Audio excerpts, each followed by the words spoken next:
Big TV భక్తి సమాచారం WhatsApp ఛానల్లో జాయిన్ అవ్వండి. అన్ని విశేషాలు ఎప్పటికప్పుడు తెలుసుకోండి.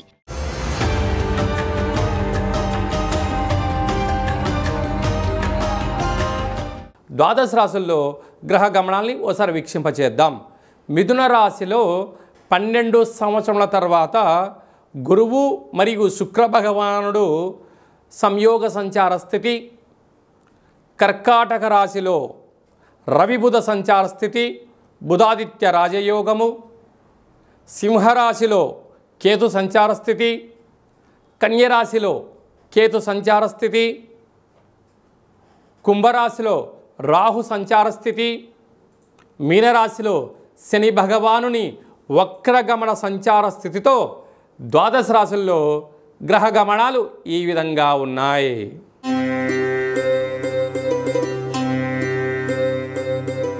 కుంభరాశి వారు వరలక్ష్మి వ్రత సందర్భంగా లక్ష్మీదేవి అమ్మవారిని ఎలాంటి పదార్థ నైవేద్యాలతో ఆరాధించడం వలన ఒకవైపు ఏలనాటి శని చివరార్థ సంచార స్థితిగా ఉండడము, జాతకంలో ఉన్న గ్రహదోషాన్ని తొలగించుకొని గృహమే కదా స్వర్గసీమ, వారు అనుకుంటున్న అన్ని విషయాల్లో విజయం సాధించగలగాలో ఈ వీడియోలో సవివరంగా సంపూర్ణంగా తెలుసుకుందాం. కుంభరాశిలో ఏ నక్షత్రాలు వస్తాయనగా ధనిష్ఠా నక్షత్రంలోని 3వ పాదము, 4వ పాదము, శతభిష నక్షత్రంలోని 4 పాదాలు, పూర్వభాద్ర నక్షత్రంలోని 1, 2, 3 పాదములను కలిపితే కుంభరాశి అవడం అవుతుంది.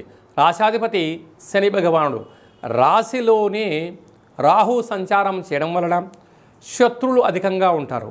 అంటే ఈ కుంభరాశి వారికి శత్రువులు ఎక్కడో ఉండరు, ఇంట్లోనే ఉంటారు.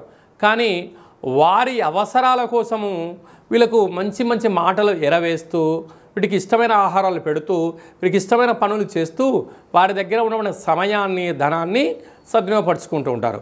అలాగనే ఎలనాటి శని చివరార్థ సంచార స్థితిలో శని భగవానుడు జలరాశిలో ఉండడం వలన వృత్తులలో, ఉద్యోగాల్లో, వ్యాపారాల్లో స్వల్పమైనటువంటి ఆటంకాలు ఉండినను మనోధైర్యం చేత, ఆధ్యాత్మిక చింతన చేత ఉండగలిగినట్లయితే చాలా మంచి కాలము ఈ కుంభరాశి వారి సొంతమవుతుందని చెప్పి కూడా గమనించాలి.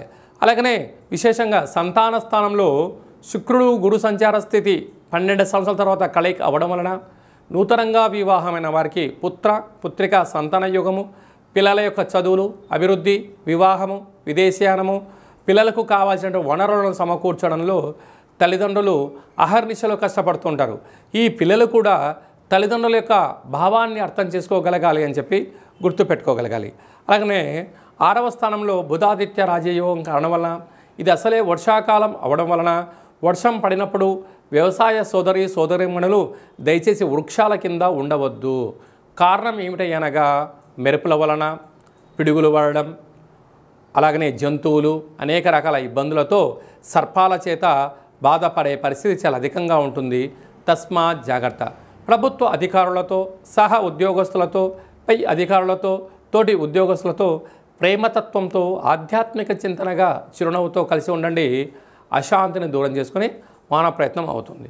అలాగనే అష్టమంలో కుజ సంచార స్థితి.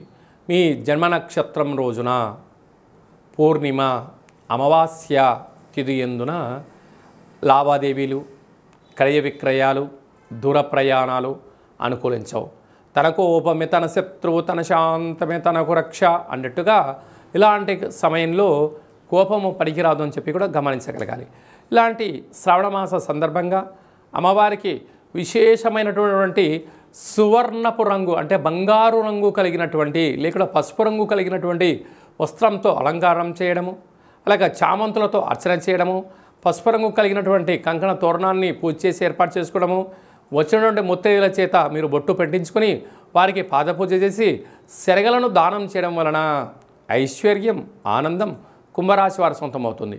అలాగే రియల్ ఎస్టేట్ వ్యాపారస్తులు, నీటి వ్యాపారస్తులు, కిరాణం షాపు వ్యాపారస్తులు, సినిమా రంగాల్లో ఉండబడిన వారు, మార్కెటింగ్ రంగంలో ఉండబడిన వారందరూ, వ్యవసాయ సోదరీమణులు, నూనెల వ్యాపారాలు, ఐరన్ వ్యాపారాలు, డ్రైవింగ్ చేసే వారందరూ కూడా ఓపిక, సహనం అవసరం అని చెప్పి గుర్తుపెట్టుకోగలగాలి.